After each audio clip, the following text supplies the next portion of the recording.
What is a pink cloud? What is the pink cloud? Hello, welcome to Sobriety Bestie. In this video, I'm going to be covering what is a pink cloud in terms of sobriety, my pink cloud in sobriety, post-acute withdrawal symptom, and things that you can do when the pink cloud fades. This video is inspired by a question by Michael, who asks, how to stay spiritually fit after the pink cloud wears away, avoid becoming complacent and stagnant and continuing to grow and develop during life's rough patches. What a great question. Thank you, Michael.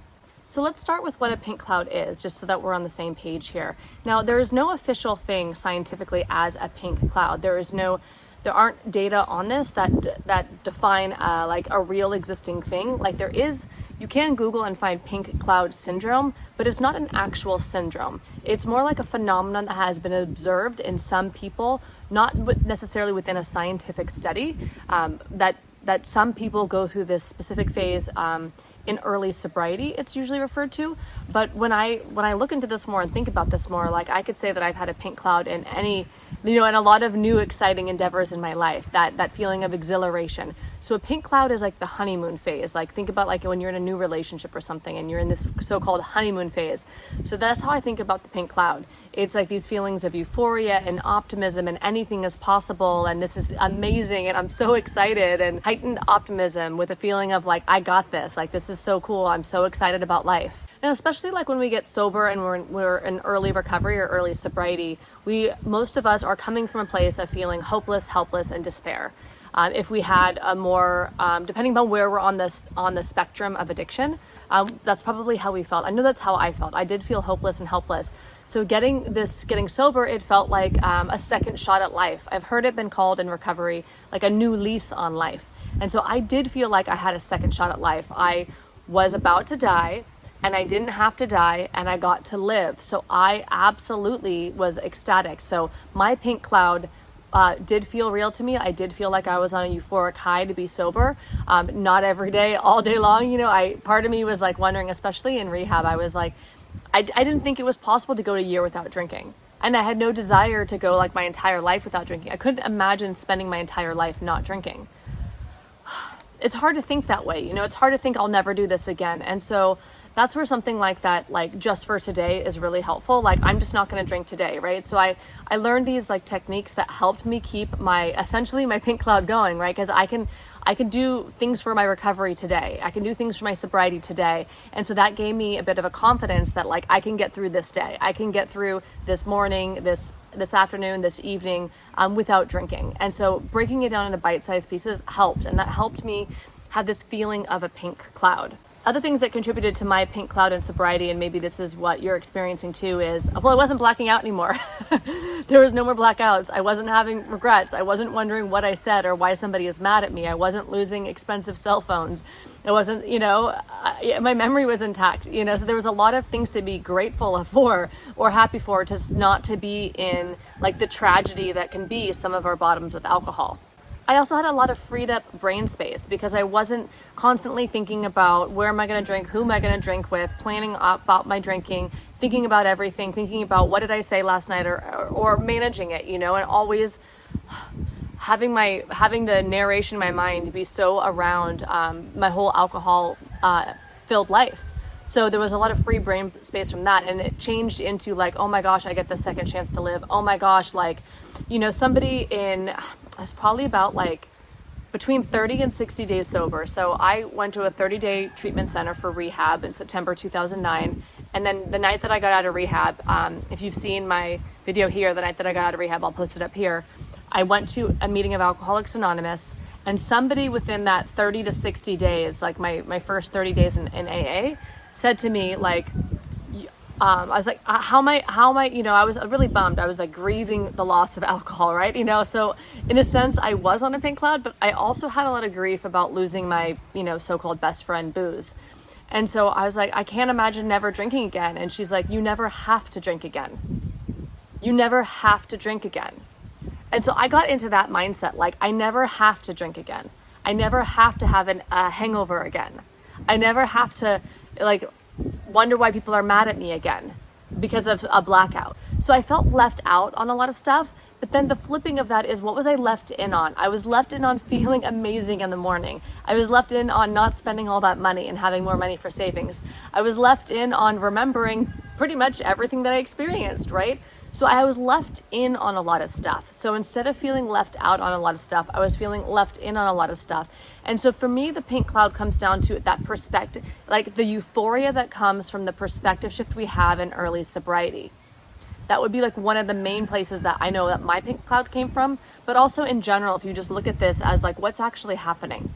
There's also something very much happening with our brains, right? So alcohol is a stimulant, which means that it's releasing adrenaline and cortisol, but also the stress chemicals, right? We always talk about those stress chemicals on this channel. But it's also a depressant. So after putting that in our system, I'm not sure how much you were drinking, right? But at the end, I was drinking most days, or I was drinking like 4 days on, 4 days off, like 4 days on around the clock and then 4 days off, something like that, right? So not having alcohol in my system, my brain had some adjustment to do to rebalance out, called homeostasis. So there is going to be this period where the brain is figuring out how to reset the dopamine levels, reset different chemicals in your brain, neurotransmitters, hormones. So I don't know if you're like me in this, but it's like something about my mind, and I don't know if your mind is like this, but you know, there's hard times and there's good times, right? But something about my mind, like when there's good times, my brain tells me, like deludes me into feeling like it'll always be like this. It's supposed to be like this. It's supposed to be euphoric all the time. It's supposed to be joyful all the time.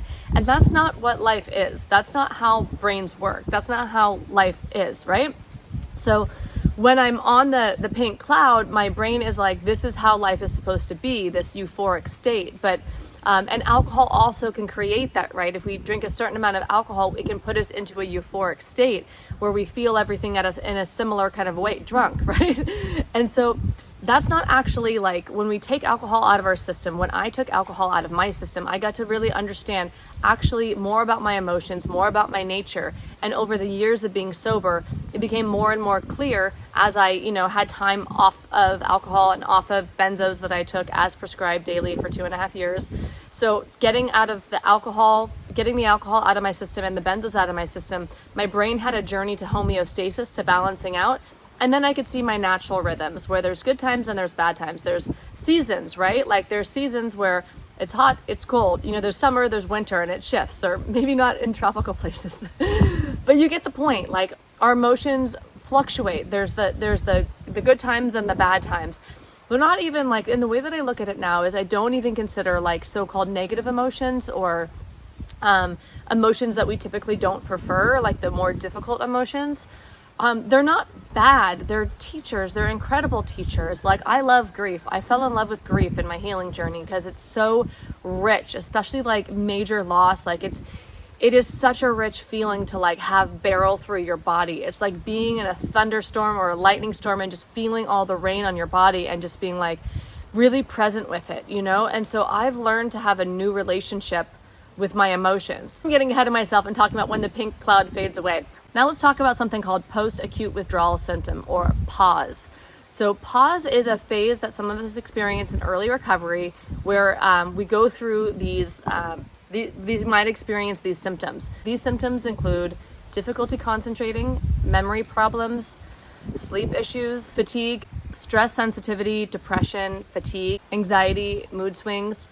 Now, some of these will fade as we stay sober. This is part of our brain balancing back out, coming back to homeostasis. It's not one size fits all. Every brain is different. Every nervous system is different. I don't know how much you drank or what kind of traumas you've been through or what kind of neurology you have, right? There are so many different factors that go into what our experience is. So whatever you are experiencing is normal and perfect for you. There might be as many like experiences in early recovery as there are people who experience early recovery. So this specifically is called post-acute withdrawal symptom. And some of us do have underlying mental health conditions or underlying divergent neurology. So some of these will not be fading as we continue to stay sober. But for some people, these are part of that early recovery experience. So let's get back to Michael's question now. He had asked how to stay spiritually fit after the pink cloud wears away, avoid becoming complacent and stagnant, and continuing to grow and develop during life's rough patches. I'm going to be sharing with you 7 things to do when the pink cloud fades. Now, there is no hard and fast rule for this. These are things that I did that make sense, that will help, that can help, that may help. Take what you feel inspired to do. Take what your intuition says, yes, this is for me. Do them all, do some, add your own in the comments. If there's anything that you recommend in the comments of how to navigate this so-called pink cloud, definitely share it with us in the comments. If I missed anything, definitely let me know. Number one would be connect with loved ones. Whether this is friends, community, a support network, any sort of connection is going to be really, really helpful. For our brains to rewire and get back to the place where we can actually navigate life from a less internally stressed out place. 2 is committing to a spiritual practice. So that the spiritual practice, I know for me, my spiritual practice has evolved as I've, continued to stay sober. My spiritual practice has evolved, since I first got sober in 2009. When I first got sober, it was very difficult for me to meditate. I would sit down for 2 minutes and kind of look around and wait for the timer to go off. Is it 2 minutes yet? Is it 2 minutes yet? And now I can meditate for 20 minutes, no problem. I can go away for a silent meditation retreat for a week or a week and a half, no problem. But my spiritual practice for me, it's important to have a spiritual practice in order to stay connected to what I think is really going on here. For me, my beliefs are we are souls inside bodies. We are here for a reason. And the journey is about finding out who we are and why we are here. Now, I don't want to put my belief system on you, but because my belief is that we are these souls inside bodies here to evolve, then connecting with my spirit or my soul, my heart and my soul, right? That's a really important thing for me to do to continue to evolve and grow. When this euphoria of a so-called pink cloud fades. For me, I like doing meditation still. I like journaling. I like spending time in nature, or I might even just cuddle the dog and be really present during that. And so if you have a religion that you're a part of, this could be your religious practice, this could be your church, whatever your faith is, any sort of spiritual practice helps ground us. What's also beautiful about committing to a spiritual practice is that there's neurogenesis here. We are building new neural pathways in our brain. Think of it this is a rough analogy, right? Based upon my understanding of the science, is the addiction is we put cement on this one road. We get this one road going really well. We put a lot of energy in it. I drank a lot of times, right? So that pathway in my brain is very strong. That neural connections, that neural pathway. Because I am, addiction is a spectrum. So depending upon where we fall on the addiction spectrum, right, whether we're mild, moderate, or severe, we're going to have different neurology based upon our experience with alcohol, obviously. But so I know for me that the spiritual practice is scientifically important for my brain because that's building a new neural pathway in my brain, a new road in my brain. So my brain goes down this way. So I want to be building that road as a regular thing.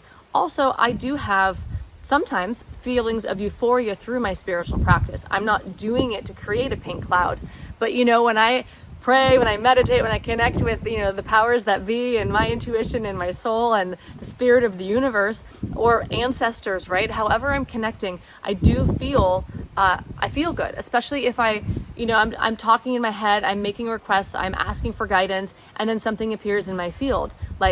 Actually, what I'm thinking about is then manifest in the external. I feel euphoric. I feel great. I feel connected to the oneness of the world, and that feels great. So that's not a pink cloud, but that's it's humility. It's oh, I'm a part of this whole thing here. Oh, right, okay. Dropping out of my mind and coming into my spirit. I enjoy being in that place. So for me, a spiritual practice is important, and there's going to be. If you want to share your spiritual practice that you do in sobriety in the comments, that would be amazing so we can see what other people are doing, right? But for me, meditating and connecting to my spirit are super, super important. 3 would be exploring hobbies. And maybe if you're like me, where when I was drinking, people would ask me what my hobbies were. And the reality was my hobby was getting drunk. And so I didn't have any hobbies other than drinking, really. That was what it was. I had friends, we'd get drunk. I had a boyfriend and I had to work and we'd just get drunk, right? We'd get drunk at work sometimes, get drunk with a boyfriend, get drunk with friends. It was drinking was my hobby. So getting sober, it was exploring hobbies. I went on a journey. I was there was a tennis court near where I lived. I was open to the public, so I tried playing tennis a little bit. I liked it, but it wasn't really going to be my new hobby. Then I tried, whatever it was. I was trying bike riding for a little bit. I was just trying different things. And some of the things involved movement, some of them didn't, physical movement, right? And so I was exploring, what do I like? Who am I? When do I come alive? What lights me up?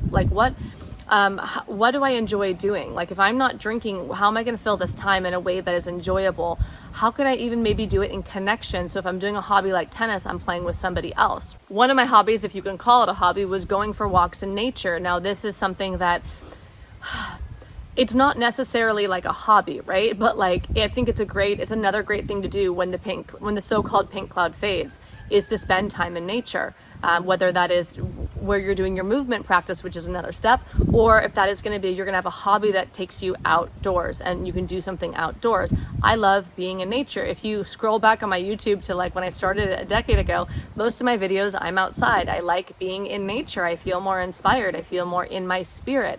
I feel more connected to you, to humanity, to the cosmos, to everything. And so there is something really beautiful about if you have a hobby that involves you being in nature. If that works for you, that might not be your thing, but that's definitely one of the things that I notice is that when I'm not in the nightclub every night, or not at the club every night, or not at the bar every night, or not at home drinking every night, then I'm not hungover in the morning. I actually like to wake up, especially in early sobriety, I like to wake up and go out and be in nature with my non-hangover state, right? Like feeling good because I'm not hungover, feeling, more or less normal, right? And then going out and spending some time in nature. So 4 is sleep, movement, and nutrition. I don't have direct guidance on what kind of sleep you should be getting, what kind of movement you should be doing, or what you should be eating, like nutrition-wise.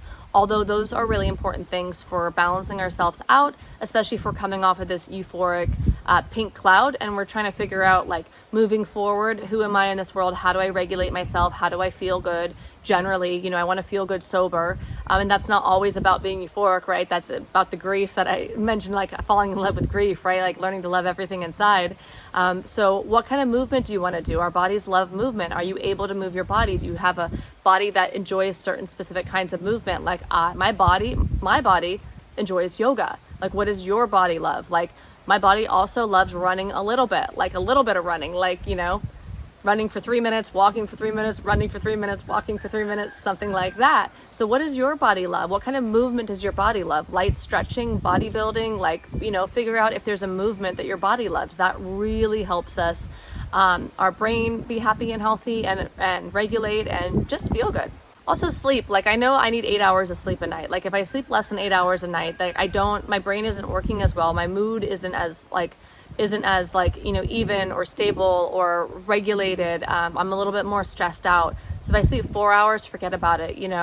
Like 8 hours is cool. I could sleep 9 hours and 7, like it's okay. But if I start getting less than 7 hours of sleep, like it really affects everything. And I'm like on the opposite of a pink cloud at that point. And then as far as nutrition, like you may want to see a doctor, get your hormones checked, get some sort of get your blood checked, figure out if you have any nutritional deficiencies, if that's available to you, to figure that out. Make sure that you're eating right, you're eating healthy, you're getting, mixed. I don't have a lot of nutritional advice here, only that it's important and that getting your vitamins and minerals, like that's really important for regrowing your brain, for feeling good, for regulating everything. Like 5 would be self-development. So like mindset, affirmations, goals. Mindset and affirmation are really helpful for where you're at today and doing what you want to do today in alignment with where you're going. Goals are good to know where you're going, right? So like in sobriety or in rehab, they had us set like our 1-year goals. What do we want to be doing at 1 year sober? That was super helpful. I had a place to set my like daily intention of this is the direction I want to go.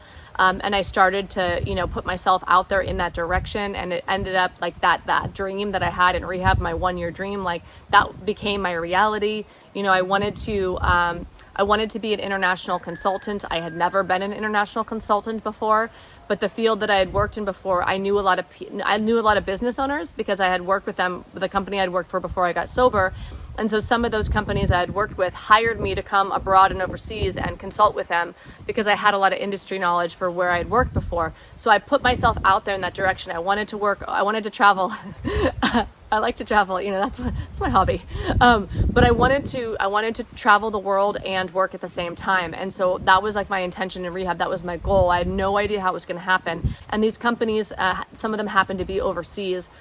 said, yes, we want to hire you. We've already worked with you before as a competitor. Now we want to hire you to understand like your industry knowledge, right? So I don't know like how your goal is going to be achieved necessarily, but when I knew what my goal was, I could start to take action in that direction and put myself out there so that I could be more likely to actually hit that goal, right? And then the mindset's really important.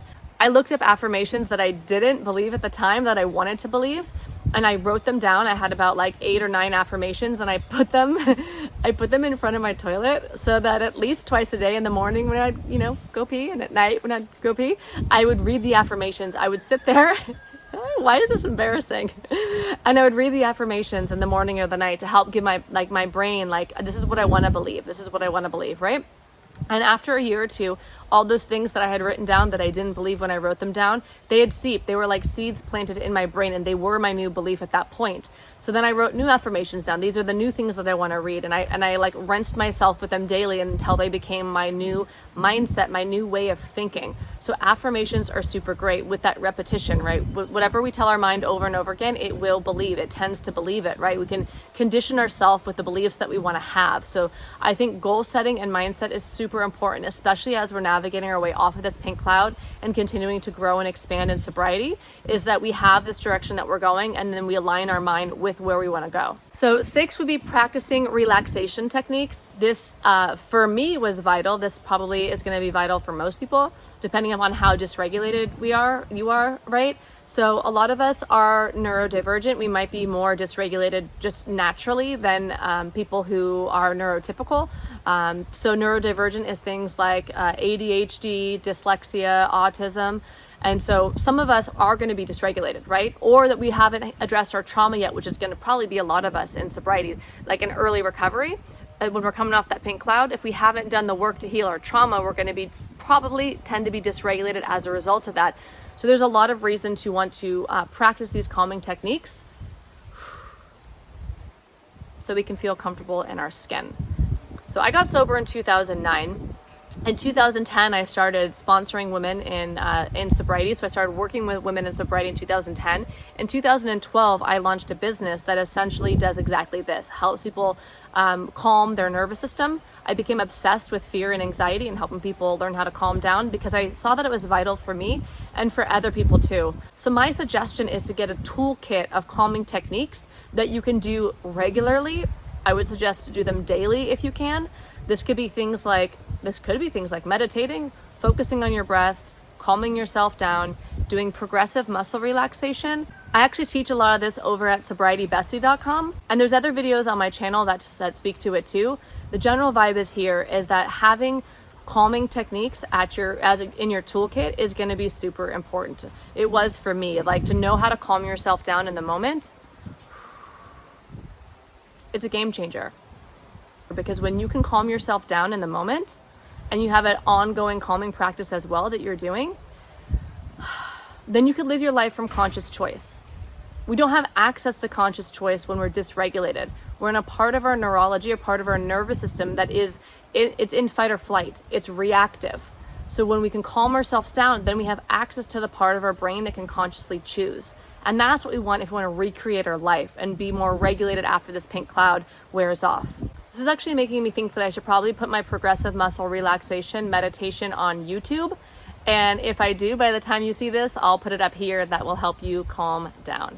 That will help you have an evening or a morning way to relax your entire system. And number 7 is we need a new relationship with arousal. This has been my experience. I needed a new relationship with arousal. This is what I've seen from teaching people this stuff for over a decade and working with sober people for 12, 13 years, is that we need a new relationship with arousal. Now, if you've been around Sobriety Bestie world for a while, you know that in Sobriety Bestie world, when I say arousal, I'm referring to everything that's happening inside of our body, all of the activation, the stress, the anxiety, the irritation, the restlessness, the emotions, everything that is happening in our body. I call it arousal. We need a new relationship with arousal. What's arising inside of us, right?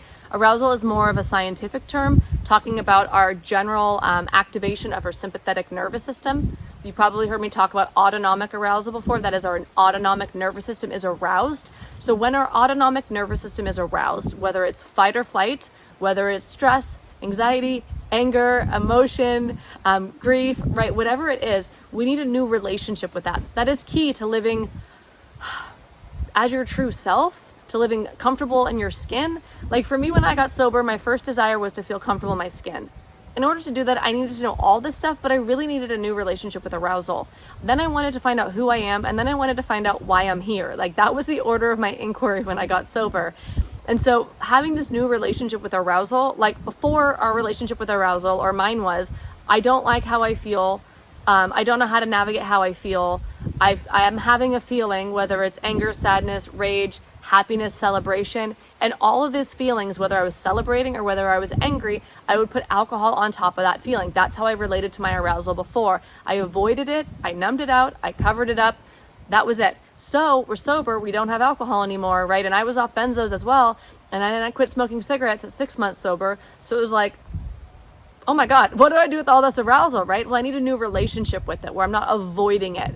Now there's cross addictions, right? And secondary addictions, micro addictions, these other things that we do in sobriety to mask and numb and control how we feel. And I'm not saying that that's bad or wrong. Like do what you need to do. Like we need to pick the lowest hanging fruit first, right? Like get sober first and then maybe look at the cigarettes and then maybe look at other stuff if you want. There is no we're not going to purity, right? Like there is no get rid of everything, don't do anything addictively. That's not necessarily the goal.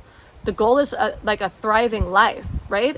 So if you continue to do these micro addictions or cross addictions and they're not really harmful to anyone, it's okay if you want to smoke cigarettes still, I'm not recommending it, but I'm not saying you need to free yourself of everything. There is no purity prize. But what I do recommend is having a new relationship with your arousal. I know when I quit smoking cigarettes, I saw what they were doing for me. They were calming my arousal. They were medicating my arousal. When I stopped smoking cigarettes, my arousal was there. I was aroused. I was angry, irritable, uncomfortable in my skin. I had all these feelings inside, all of this arousal. And so I got to learn how to have a new relationship with it. I quit smoking the first week of April 2010 on a trip to India. I wasn't allowed because of the guru I was studying with at that time. I was desperate to feel comfortable in my skin, so I was seeking out a guru to learn how to do it. And I was unemployable, And so so anyways, I went to India at 6 months sober. I was learning meditation, mindfulness, and these calming techniques from two different gurus out there. And one of the rules was no cigarettes, no alcohol, no garlic, no onions. There was this whole protocol, right? So I quit smoking cigarettes and I wanted to quit anyways, right? But I was super dysregulated. I had all of this arousal. And thankfully at that time I was with this teacher who was teaching me how to navigate it, right?